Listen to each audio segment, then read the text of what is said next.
हमने आपको चंद दिन पहले किश्तवाड़ हॉस्पिटल की कहानी सुनाई थी कि किस तरह से एक डॉक्टर एक पेशेंट को जो है अबेंडन छोड़ता है और फिर बाद में किस तरह से हमारे साथ बेस करता है।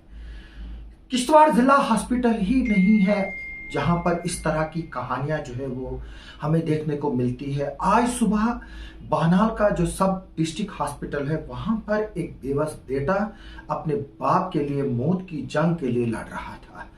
बदकिस्मती से उसका बाप जो है वो जंग जिंदगी की हार गया और उसकी वजह सिर्फ एक ही थी कि वहां पर जो सब डिस्ट्रिक्ट हॉस्पिटल है डॉक्टर या कोई ऐसा पैरामेडिकल स्टाफ मौजूद नहीं था जो इसके बाप को हैंडल करता, जिसकी वजह से वो जिंदगी की जंग हार गया। हम आपको एक विजुअल भी जो है वो बानाल का जो ये सब डिस्ट्रिक्ट हॉस्पिटल है वहां का साथ साथ दिखा रहे हैं। ये जो विजुअल्स हैं इसमें आप देख सकते हो कि किस तरह से एक शख्स एक पेशेंट पर जो है वो सीपीआर कर रहा है। यानी कि ये जो बंदा है वो क्रिटिकल कंडीशन में है। इसको जब जिला वहाँ का जो सब डिस्ट्रिक्ट हॉस्पिटल है वहां पर लाया गया, उधर जब कोई डॉक्टर नहीं था, तो ये जो लड़का है जो इसका बेटा है इसने खुद जो है वो अपने बाप पर जो है वो सीपीआर करना शुरू कर दिया ताकि ये उसकी जिंदगी को जो है वो बचा सके।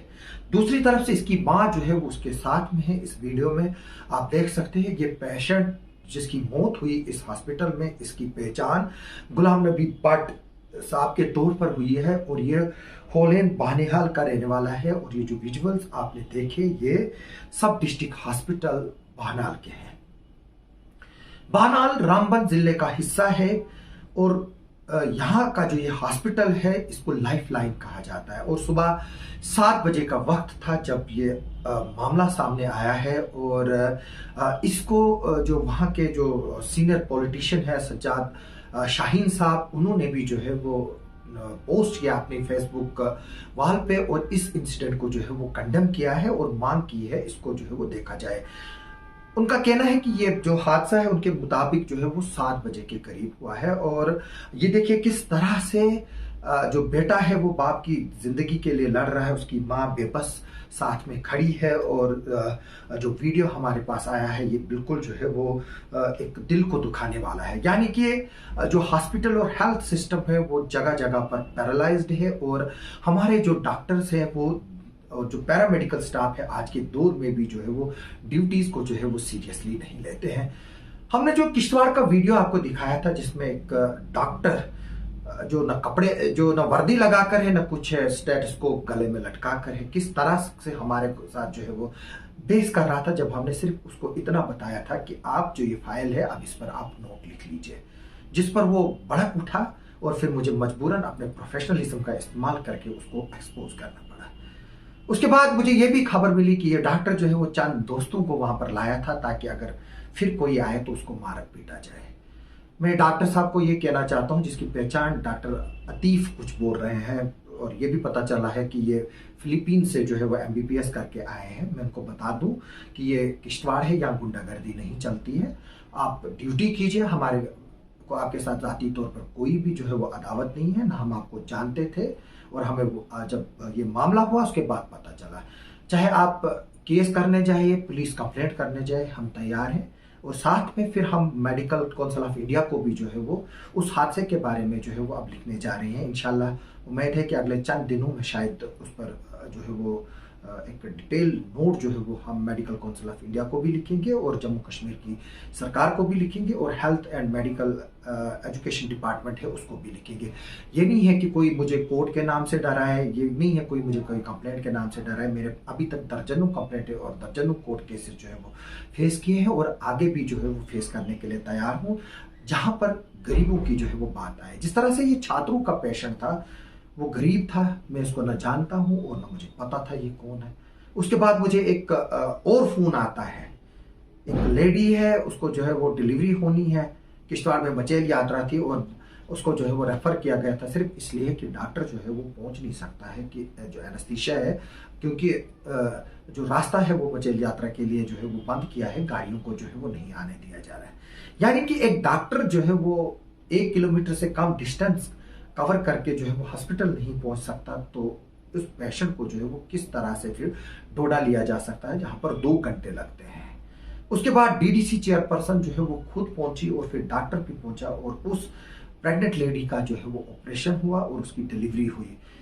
इस बीच मुझे भी उसमें फोन आया, फिर मैंने हिलाल हेल्थ केयर के जो एक डेडिकेटेड वर्कर है फिरदौस बागवान साहब, उसको फ़ोन किया और मैसेज जो है वो मेडिकल सुपरिटेंडेंट साहब को ये भेजा कि क्या आज भी मुझे फिर जिला हॉस्पिटल किश्तवाड़ में एक गरीब के लिए हल्ला गुल्ला करने आना है। क्यों ये हमारे पास रिपोर्टें आ रही है, अब जो ये बानाल का हादसा है क्यों ऐसा हो रहा है, क्यों मौका दिया जा रहा है, क्यों लोगों की मरीजों की जिंदगियों के साथ खेला जा रहा है। जो पेशेंट छात्रों का यहाँ पर था वो जिंदगी और मौत के साथ खेल रहा था, उसका 5 ग्राम पलट रहा था।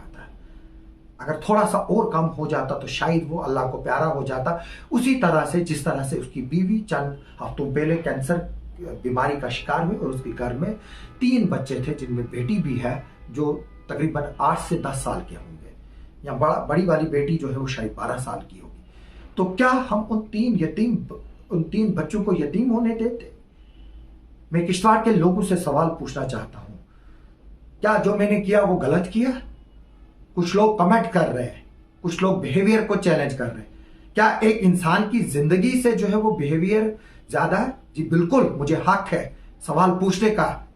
As a journalist, as a citizen of India, as a citizen of Kishtwar, मुझे हक है मैं उस डॉक्टर से सवाल पूछूं कि क्यों नहीं तुमने फाइल पे नोट लिखा है। एक गरीब इंसान है, उसको क्या पता। मैं आज मेडिकल के जो सेक्रेटरी है हमारे आबिद साहब, मैं उनसे पूछना चाहता हूं कि जो ये बानाल का हादसा हुआ उस पर क्या कार्रवाई होगी। जो किश्तवाड़ का ये जो डॉक्टर है जिसने ड्यूटी को ताक पे रखते हुए, पहले तो हॉस्पिटल में हमारे पता ही नहीं है कौन डॉक्टर है, कौन चपरासी है, कौन सफाई कर्मचारी है, क्योंकि ना यूनिफॉर्म है, ना नेम प्लेट है, ना कुछ है, किसको पता चलेगा कौन क्या है। ना ही कहीं ड्यूटी का रोस्टर जो है वो पूरी तरह से वहां पर लगा होता है कि किस डॉक्टर की ड्यूटी, उसका कांटेक्ट नंबर क्या है, लोग उसको कैसे कांटेक्ट करें, पेशेंट उसको इमरजेंसी में कैसे कांटेक्ट करें। मैं ये बताना चाहता हूं लोगों को, आप जागिए, आप उठिए, आवाज उठाइए, वरना आप ही जो गुलाम नबी भट्ट साहब की तरह जो है वो मर जाएंगे और आपको फिर कोई पूछेगा नहीं। मैं उस शख्स को बधाई देता हूं जिसने ये वीडियो बनाया है, चाहे 27-28 सेकंड का ही वीडियो, लेकिन एक सच्चाई को जो है वो साबित करता है। बेशक इधर पर इंक्वायरियां होती हैं, जिला अस्पताल में डॉक्टरों की नेग्लिजेंस से कई मौतें हुई, इंक्वायरियां आर्डर हुई, बाद में कुछ नहीं होता, आज तक किसी को सजा नहीं हुई। जो छात्रों के पेशेंट के साथ हुआ उसमें भी अगर कोई कल को डिपार्टमेंट इंक्वायरी आर्डर करता है, कुछ नहीं होगा इस डॉक्टर का, किसी का कुछ नहीं होगा, क्योंकि यहां पर वो हमारे पास सच्चा सिस्टम नहीं है जो लोगों को इंसाफ दिला सके। पहले सबसे पहले हमारा जमीर ही नहीं है, क्योंकि हम ड्यूटियां ही नहीं देते। हमारे मुलाजिम जो है वो 1.5 लाख 2-2 लाख तनख्वाह लेते। एक डॉक्टर जो है वो 2-2 लाख तनख्वाह लेता, अगर सीनियर होगा 2.25-3 लाख लेता है।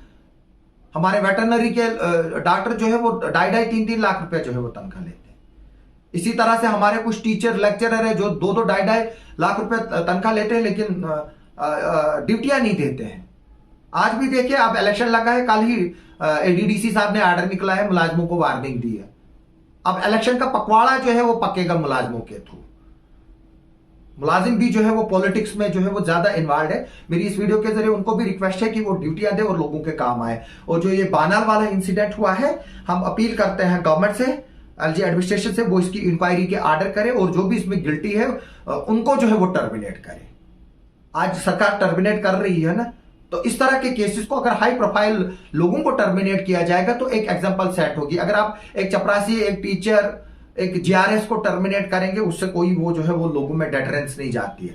हाँ, आप सीनियर केएस ऑफिसरों को करिए, मेडिकल सुप्रिटेंडेंटों को टर्मिनेट कीजिए, सीनियर कंसल्टेंट्स को टर्मिनेट कीजिए। न सिर्फ टर्मिनेट कीजिए, उन डॉक्टरों को फिर प्राइवेट प्रैक्टिस पे भी बैन लगाइए, क्योंकि ये लोग समझते हैं कि हमें कौन पूछेगा। अगर सरकार नौकरी से निकालती है तो हम कल प्राइवेट क्लिनिक पे बैठेंगे और वहां से जो है वो पैसा कमाएंगे।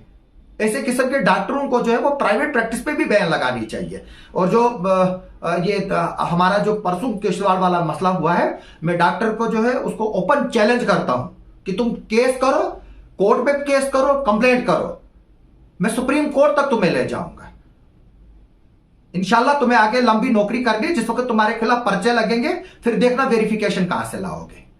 मेरी लोगों से गुजारिश है कि जो भी यहां पर इस तरह के मसले होंगे आपके हॉस्पिटलों के, अपनी लोगों के और अपने जानों पर ना खेले। हाँ, मेरी रिक्वेस्ट इतनी है कि तोड़फोड़ ना कीजिए, पब्लिक प्रॉपर्टी को नुकसान ना कीजिए।